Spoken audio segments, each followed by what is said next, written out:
Dans cette deuxième vidéo de la formation gratuite sur Alibaba, je te montre comment entrer en contact avec le fournisseur, comment négocier le prix, quelles sont les stratégies que moi j'utilise personnellement pour obtenir les meilleurs prix sur Alibaba. Si tu es nouveau sur cette chaîne, n'hésite surtout pas à t'abonner. Je suis Ulrich Saka, ingénieur en production animale et bienvenue sur la chaîne Sport où nous parlons d'agro-business.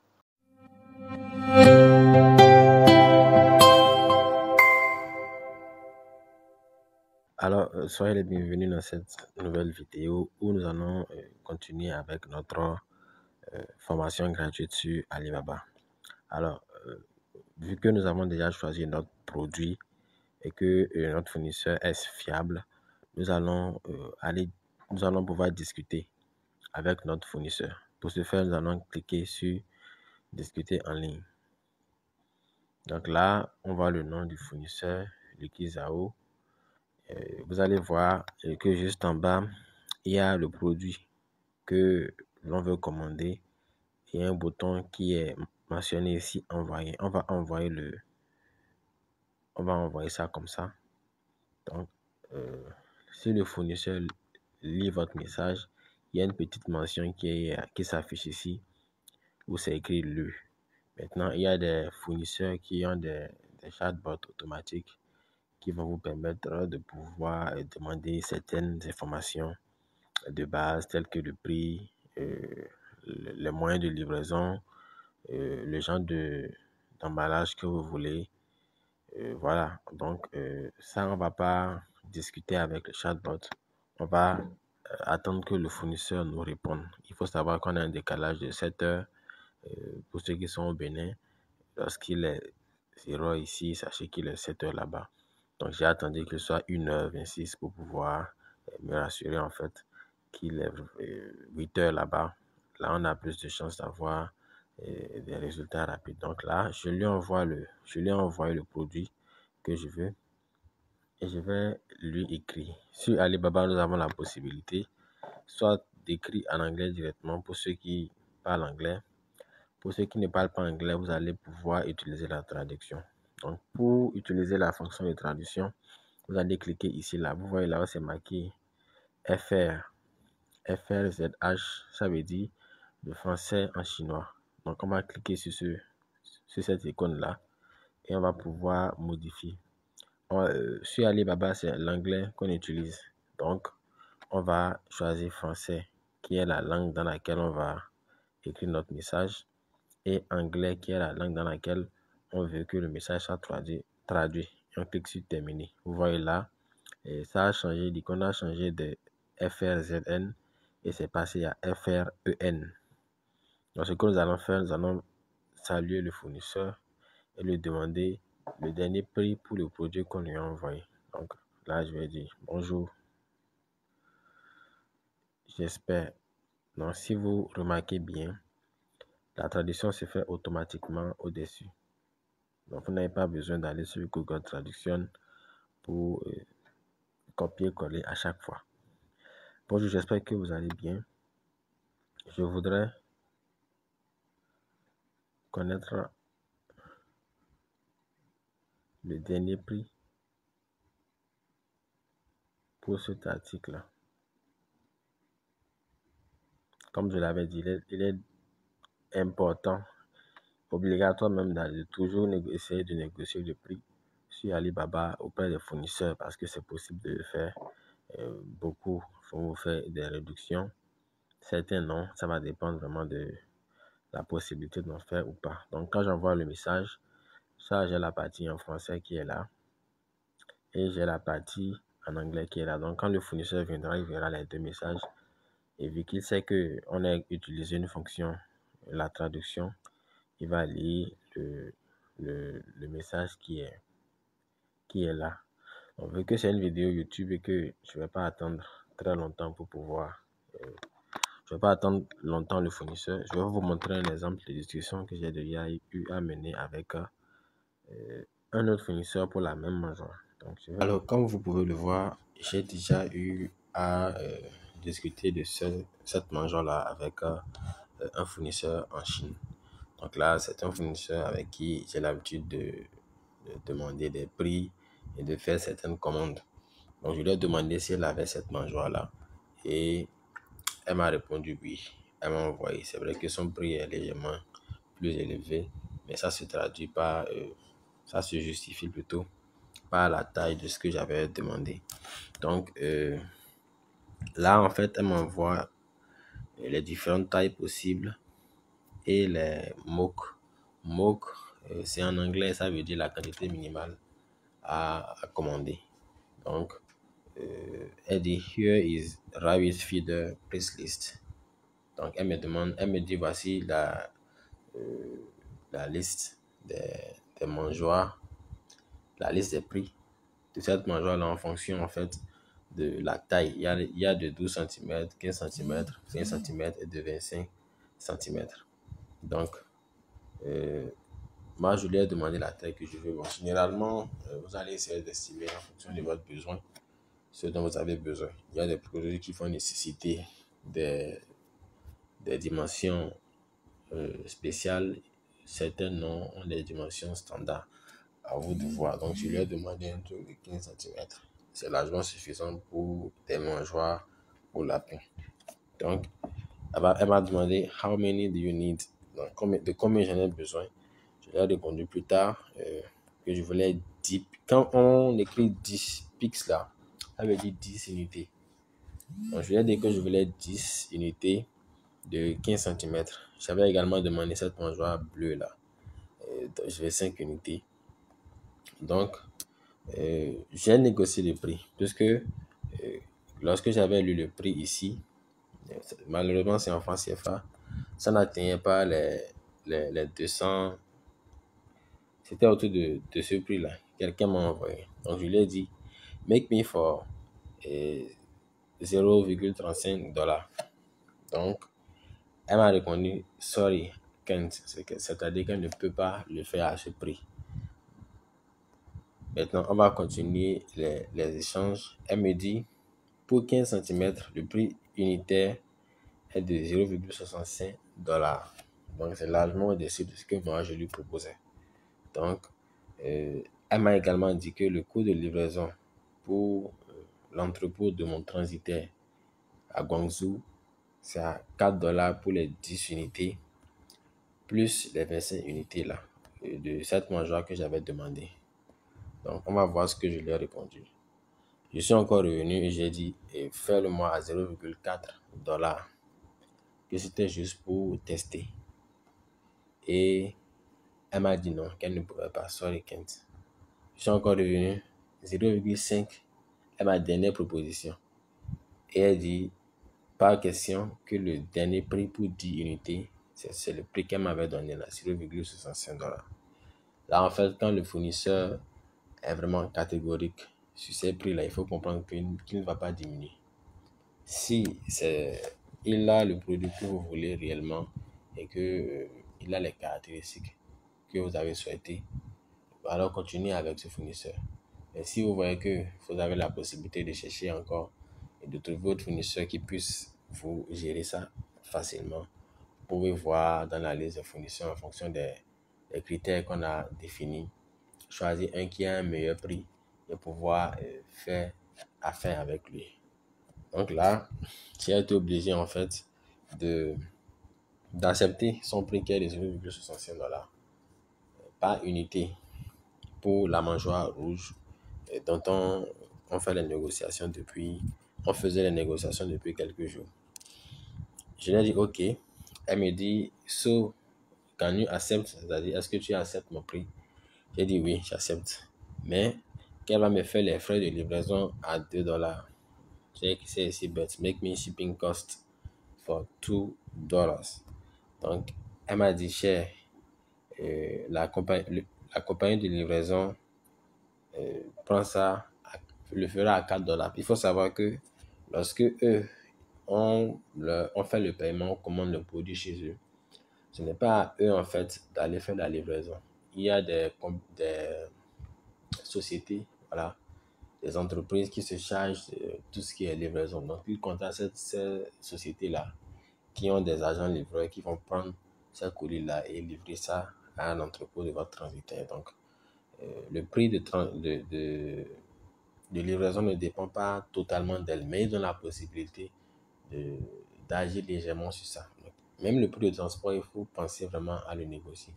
Donc, j'ai dit de me faire ça pour $2 pour les deux colis là. Vous vous rappelez, 25 unités de la mangeoire bleue et 10 unités de la mangeoire, 15 ou 10 unités de la mangeoire rouge. Elle m'a dit non, mais qu'elle me le fera à $3. Donc là, on a gagné $1. Donc, tâchez toujours de négocier les prix sur Alibaba. Ensuite, je lui ai envoyé l'adresse de mon cargo. Bon, je vous montrerai comment obtenir cette adresse-là. N'ayez surtout pas peur. Je vous montrerai comment obtenir cette adresse-là. Cette vidéo a pour but de pouvoir vous montrer comment négocier les prix avec les fournisseurs sur Alibaba. Donc, lorsque le prix, on s'est entendu sur le prix, je vais lui demander de me faire un ordre de paiement, un lien de paiement plutôt, je vais pouvoir gérer. Donc, ça, c'est pour la négociation des prix. Je vais aller changer de fournisseur, vous allez voir comment je fais également là. On peut aller sur ceci, parce que certains m'ont demandé le prix de cette machine que j'ai demandé j'ai posté plutôt sur les réseaux. Vous voyez le prix là, c'est assez cher. Parce qu'Alibaba, il faut savoir qu'il y a les revendeurs, il y a les fournisseurs, il y a les usines des revendeurs. Donc, il y a beaucoup de gens sur Alibaba. Donc, c'est pour la simulation. On va y aller. Je lui ai envoyé le prix. Il dit, Hi, how much last price? Donc, c'est combien le dernier prix? Elle m'a dit, I can give a price without knowing how many sets you want and where to ship. Elle ne peut pas me donner le prix sans connaître combien de machines je veux et où elle va l'expédier. Elle m'a dit de MOQ, c'est-à-dire le MOC, est d'une unité. La quantité minimale qu'on peut commander, une unité. Elle m'a dit, just share those details and I will get you a good quote. Donc, de lui donner ces détails-là, en termes de quantité, en termes de prix, et elle va me donner en fait les bonnes informations. Donc, je lui ai dit que je voulais une unité avant One Pix. Et elle m'a dit, please wait for our team. I will get back to you soon, as soon as possible. Donc, elle va me revenir, qu'elle va toucher son équipe et me revenir. Donc, je lui ai dit, ship to my agent in China parce qu'elle demandait en fait où elle allait livrer. Donc, ne vous inquiétez pas, hein, c'est parce que bon, moi je me débrouille un peu en anglais que j'écris ça comme ça. C'est pas un vrai anglais. Vous avez la possibilité de taper en français et ça vous sort ça en anglais. Donc, et lorsqu'elle envoie un message et que vous ne comprenez pas, vous faites juste copier. Vous faites un appui sur les messages, vous faites copier. Vous allez là, au niveau de la barre là, vous cliquez sur l'icône ici et vous choisissez ici anglais et vous mettez la traduction sur français. Vous faites terminer. Là, vous collez son message là et ça va vous traduire ça en français. Donc là, je viens de coller son message là. Ça va traduire ça tout de suite en français. Elle m'a dit, veuillez fournir l'adresse de livraison et le modèle dont vous avez besoin et je calculerai le prix pour vous. Donc, ce qu'elle a fait, en fait, elle m'a envoyé un petit catalogue. On va ouvrir ce catalogue pour voir ce qu'elle dit. La connexion est un peu lente. Voilà. Donc là, on a les caractéristiques de l'appareil. Nous avons le premier type qui fonctionne avec du gasoil. Là, nous avons la puissance. Nous avons également cutting width, la longueur de, de la pièce qui coupe, je pense, les herbes. Nous avons la taille totale de la machine là, qui est au niveau de size là. Nous avons le poids. Nous avons la puissance là en watts. Donc nous avons le système. C'est un système hybride qui fonctionne avec un moteur électrique et un moteur à diesel. Un moteur diesel. Donc là, les deux sont pareils. En fonction des caractéristiques de chaque équipement, de chaque robot qu'elle m'a envoyé. Vous voyez le robot qui est à gauche est différent du robot qui est à droite. Donc je vais lui demander, on va lui demander le prix du premier robot là. Donc je vais vous faites un appel et vous faites répondre. Donc, ça va épingler directement le message. Donc, je vais supprimer ce que j'avais écrit là. Et je vais lui dire, je veux le modèle tel. Donc, je vais écrire ça. Je vais changer les paramètres, ramener ça sur français-anglais. Terminé. Je veux le modèle. Là, c'était gasoline.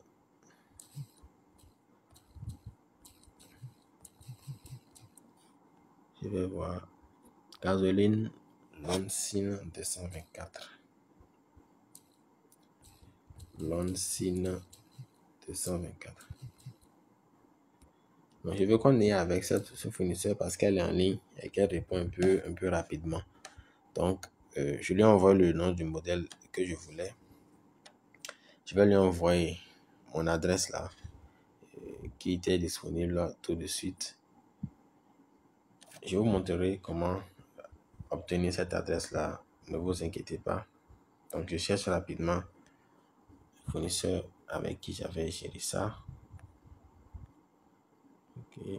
Donc, je vais lui envoyer l'adresse de livraison en Chine. Un instant, c'est quelque part ici.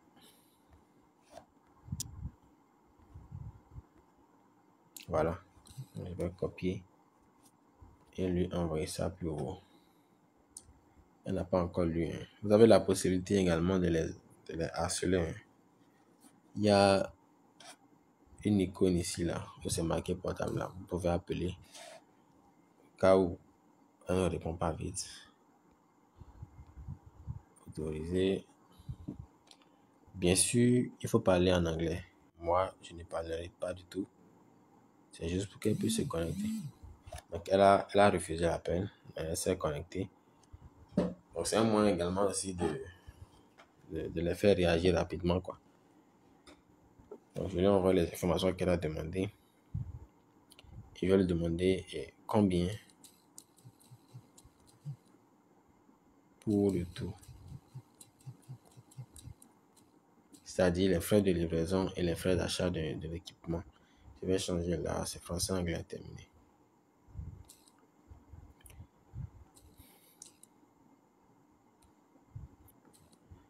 Donc, on va attendre sa réponse en live. Quand c'est écrit ici en haut tapant, c'est que elle est en train d'écrire. Donc, elle me dit, please, wait a moment. Donc, on va attendre un peu. Donc, elle me demande si, may I ask about the shipping cost? Donc, elle me demande si elle va demander à propos des frais de livraison. Je vais lui dire oui.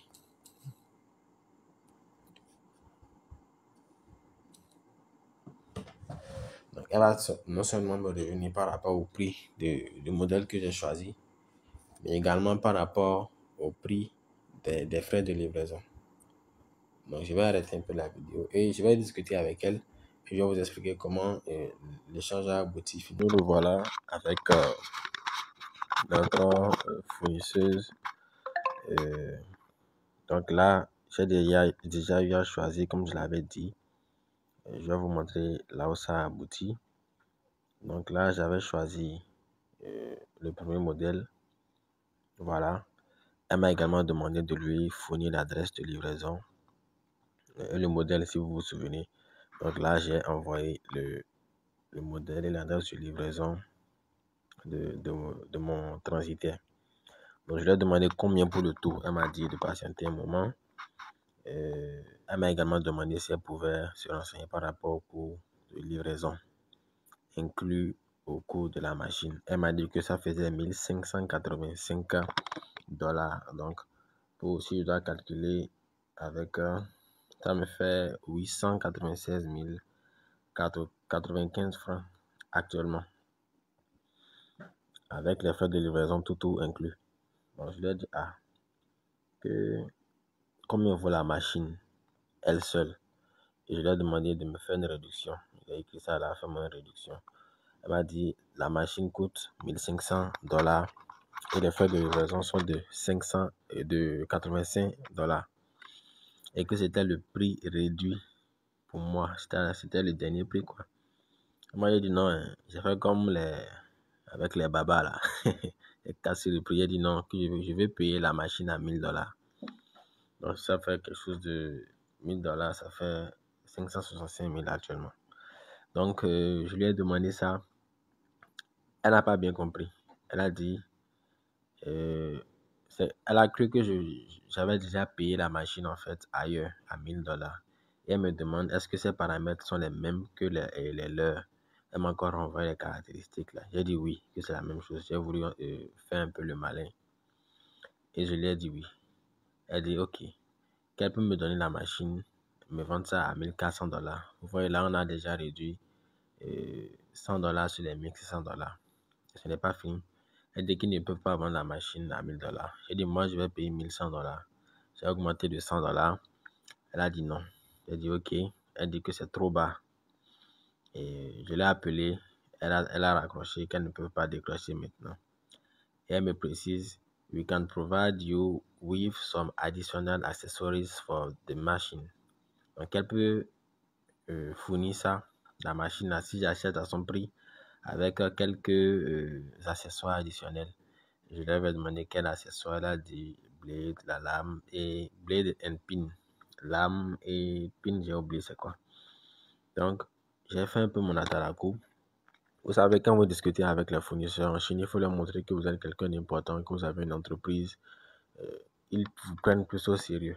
Donc, je lui ai dit, j'ai déjà une autre proposition avec un autre fournisseur à $1100 pour les mêmes caractéristiques. Mais je voudrais travailler avec toi. C'est juste un échantillon. Après ça, j'en commanderai beaucoup plus car mon entreprise est spécialisée dans la vente des équipements agricoles. Alors, je propose $1200. J'aurais pu rester figé sur les $1100, mais on sent que bon, ce serait un peu compliqué pour elle d'aller aux $1100. Donc, j'ai dit, bon, je vais travailler avec toi. J'ai déjà une proposition à $1100, mais je te propose $1200. Et elle m'a dit qu'elle allait demander à son boss ses revenus. Donc, j'ai dit que je t'attends. Et là, elle a essayé de faire Atalaku sur moi. Bon, bref, elle disait que la machine qu'ils ont en fait n'est pas une machine fake. Que, ils ont, en plus de ça, ils ont un service de garantie, un service après-vente qui est très compréhensif et que la garantie est d'1 an. Et que eux n'abandonnent pas les clients après la vente des machines. Il y a précisé en bas que plusieurs fournisseurs plutôt, arrêtent ou bien coupent les ponts avec les clients, arrêtent de prendre leurs responsabilités après avoir vendu la machine, mais que eux, ils ne sont pas dans ce way-là.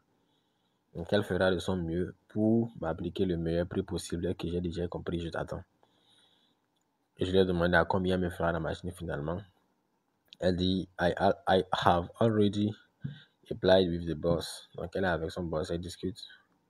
Et finalement, elle revient et dit, we are offering 5 sets, which equal 10 blades. Price, $1300. Donc, vous voyez, on est passé de $1500 à $1300. Et quand on calcule rapidement les $1300, on a quitté près de 900 000 francs. À $1300, on est à 734 000 francs. Sinon, 735 000 francs actuellement. Donc, vous voyez, il y a déjà un gain de 165 000 qui a été fait, qui peut déjà servir à couvrir les frais de transport. Vous voyez un peu. Donc, elle me dit également que la qualité est garantie. Et là, elle est en train d'écrire. C'était juste pour vous montrer comment négocier le prix avec le fournisseur. Ce n'est pas toujours le dernier prix. Donc, n'abandonnez pas. Mais lorsque vous continuez, vous persistez, vous insistez, et que le fournisseur ne vous répond plus, 1 jour, 2 jours, 3 jours, 4 jours, sachez qu'il est vraiment strict sur son prix. Il y a même des fournisseurs qui bon, quand vous les saoulez trop, ils vous bloquent. Donc, ça arrive. Donc, c'est une question de patience, une question d'endurance avec les fournisseurs pour obtenir le meilleur prix. Donc, c'était tout pour cette vidéo. Dans la vidéo qui va suivre, je vous montre étape par étape comment déjà obtenir son adresse de livraison, puisque sans ça, le fournisseur ne pourra pas vous générer un ordre de paiement. Donc, il faut qu'il puisse avoir votre adresse, l'adresse de votre cargo en Chine. Donc, je vous montrerai quelques cargos qui sont fiables, que j'ai déjà eu à tester. Étant au Bénin, pour ceux qui ne sont pas au Bénin, j'ai également les contacts de quelques cargos qui ont été utilisés par des connaissances et qui fonctionnent quand même bien. Si tu as aimé cette vidéo, n'hésite surtout pas à t'abonner, à partager, à liker et on se dit à la prochaine dans la suite de cette formation.